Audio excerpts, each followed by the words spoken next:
პრემიერ-მინისტრი უზენაეს სასამართლოში მოსამართლეებს და იუსტიციის უმაღლესი საბჭოს წევრებს შეხვდა. ირაკლი კობახიძე მისაუბრა გამუდმებულ თავდასხმაზე სასამართლოს სისტემის წინააღმდეგ. ამის მიუხედავად, მისივე თქმით, ობიექტური სოციოლოგიური კვლევების თანახმად გასული რამდენიმე წლის განმავლობაში 50%-იან მაჩვენებელს არ ჩამოსცილებიან ნდობა სასამართლოს სისტემის მიმართ. პრემიერ-მინისტრის განცხადებით 2012 წლის შემდეგ აშკარაა ფუნდამენტური ცვლილება სასამართლოს სისტემაში, რაც სტატისტიკითაც არის დადასტურებული. მოსამართლეების სანქცირებაზე ისაუბრა უზენაესი სასამართლოს თავმჯდომარემ. კიდევ ერთხელ მინდა გავიხსენო ის თუ რა შედეგს მიაღწია სასამართლო სისტემამ 2012 წლის შემდეგ. ანუ შევადაროთ ვითარება მანამდე და ვითარება 2012 წლის შემდეგ. გამართლებელი განაჩენები ყველას გვახსოვს, როგორი იყო მაშინ სტატისტიკა 0.1% ნაკლები იყო მაჩვენებელი 2012 წლამდე. რაც იყო საერთო სისტემის შედეგი.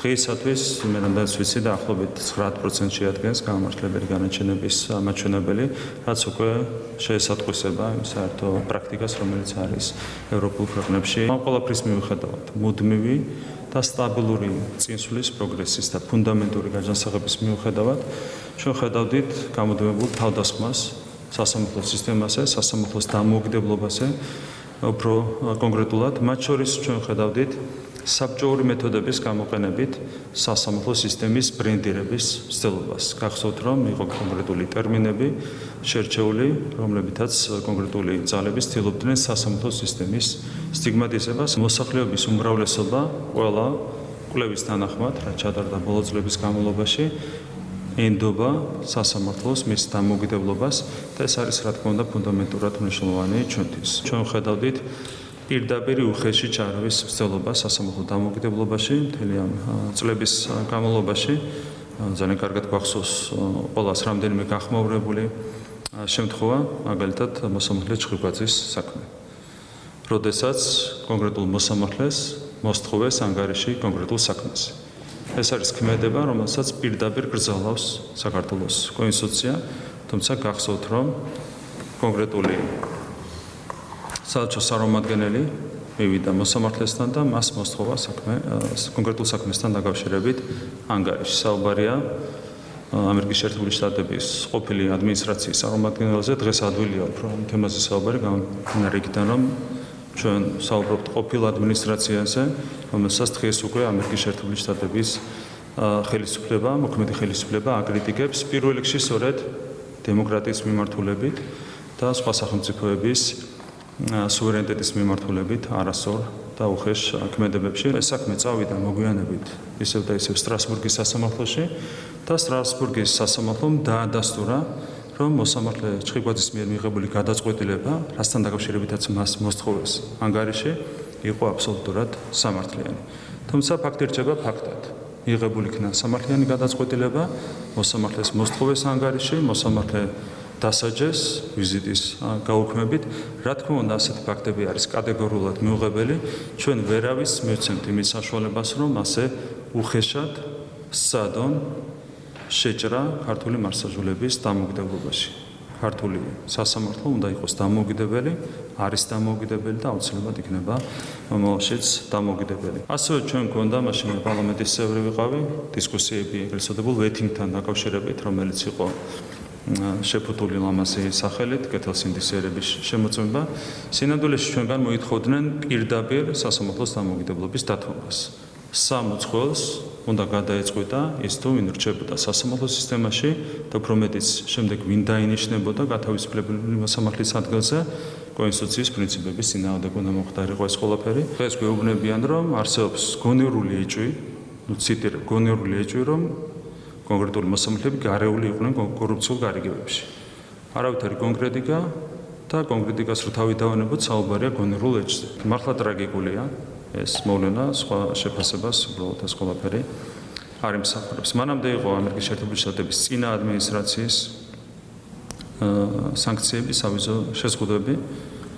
ესეც არის თომას შეფერსონის ქვეყანა, ნამდვილად ტრაგიკულია, როდესაც თომას შეფერსონის ქვეყანაში გამოდიან ხელისუფლების წარმომადგენლები და ასანქცირებენ ქართულ მოსამართლეებს და მოგვიანებით გეუბნებიან, რომ არ აქვთ არავითარი მტკიცებულებები და ღია წყაროებიდან, პრესიდან ტელევიზიებიდან, მედიიდან მიიღეს ინფორმაცია გარკვეულ სავარაუდო ქმედებებთან დაკავშირებით. ეს ტრაგიკულია, ხო, სხვა სახელი არ შეიძლება ყველაფერს დაერქვას.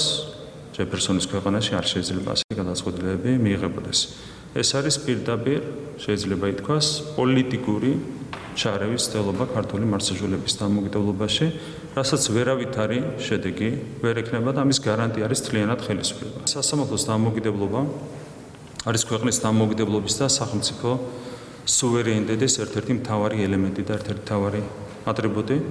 აქედან გამომდინარე, ჩვენ სასამართლოს დამოუკიდებლობას უნდა გავუფრთხილდეთ ზუსტად ისე, როგორც ვუფრთხილდებით ჩვენი ქვეყნის დამოუკიდებლობას და ჩვენი სახელმწიფოს სუვერენიტეტს. არავითარი განსხვავება არ არის ამ კუთხით. ზუსტად ისევე უნდა გავუფრთხილდეთ სასამართლოს დამოუკიდებლობას, როგორც ვუფრთხილდებით ჩვენი ქვეყნის დამოუკიდებლობას და ჩვენი სახელმწიფოს სუვერენიტეტს. ეს არის უბრალოდ ჩვენი პასუხისმგებლობა საკუთარი სამშობლოს, საკუთარი ქვეყნის წინაშე. ვერ რაფშით ვერ ვეგუები და ვერ ვხსნი მოცემულობას, რომ მოსამართლე შეიძლება დასანქცირდეს მხოლოდ იმის გამო, რომ ის თავის პროფესიულ საქმიანობას ახორციელებს.